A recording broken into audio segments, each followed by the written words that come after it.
السنة قربت تخلص. لو انت واحد من الناس اللي بتقول خلاص هبدأ بقى من السنة الجديدة، فاستنى سنتين بس، لان اخر اسبوعين دول ممكن يفرقوا جدا في جسمك وشكلك ومزاجك. خليني اقولك حقيقة صادمة شوية، وهي ان مفيش حاجة اسمها حرق دهون موضعي او حرق دهون بطن بس، او نزول 10 كيلو في اسبوعين. احنا بنعملش سحر، لكن في تقليل دهون الجسم تدريجيا، تقليل احتباس السوائل، تحسين شكل الجسم ومقاساته بشكل واضح، وده اللي هنركز عليه ونخليك تشوف فرق حقيقي. تعال نبدأ بالأكل الذكي. واحد، قلل سعرات، مش امنع أكل، كل أقل بس كل كويس، بلاش تجوع نفسك.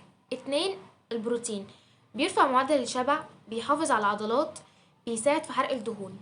تلاتة، نشويات بس بحساب، تكون كمية قليلة، ويفضل تكون قبل التمرين لو بتتمرن. أربعة، حاول تمنع الأربع حاجات دول مؤقتا: سكر، حلويات، مقليات، مشروبات غازية. أسبوعين بس جسمك هيشكرك. طب ايه الحركة اللي بتحرق دهون بجد؟ عندك المشي السريع من 30 ل 45 دقيقة يوميا، ده أسهل وأقوى حاجة، غير إنه بيحرق دهون فهو بيقلل التوتر وسهل الاستمرارية.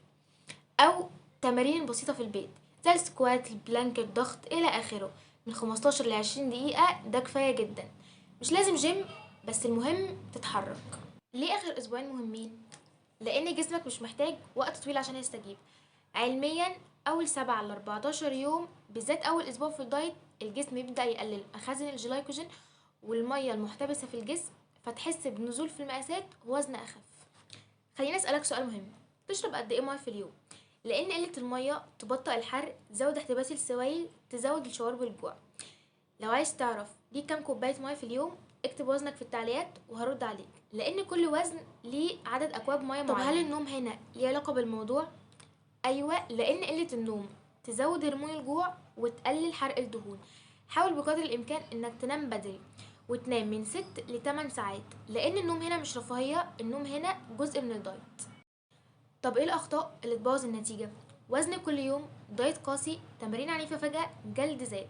بطل كلام سلبي لنفسك، ركز على شكلك، لبسك، إحساسك. طب ليه الميزان بيكذب؟ خليني أقولك سر: الميزان مش دايما صادق، الميزان بيتأثر بالمية، الأكل، الوقت، لكن اللي بيهم بجد شكل بطنك، إحساسك في الحركة، مقاسات هدومك. فالخلاصة، آخر أسبوعين مش معجزة، بس بداية قوية.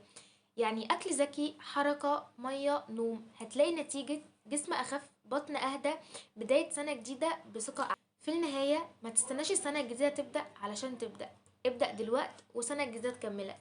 ما تنساش تكتب في التعليقات وزنك وحجم ازازة المية عشان اقولك احتياجك اليومي قد ايه. ما تنساش لايك وسبسكرايب للقناة وتقول رأيك في الحلقة.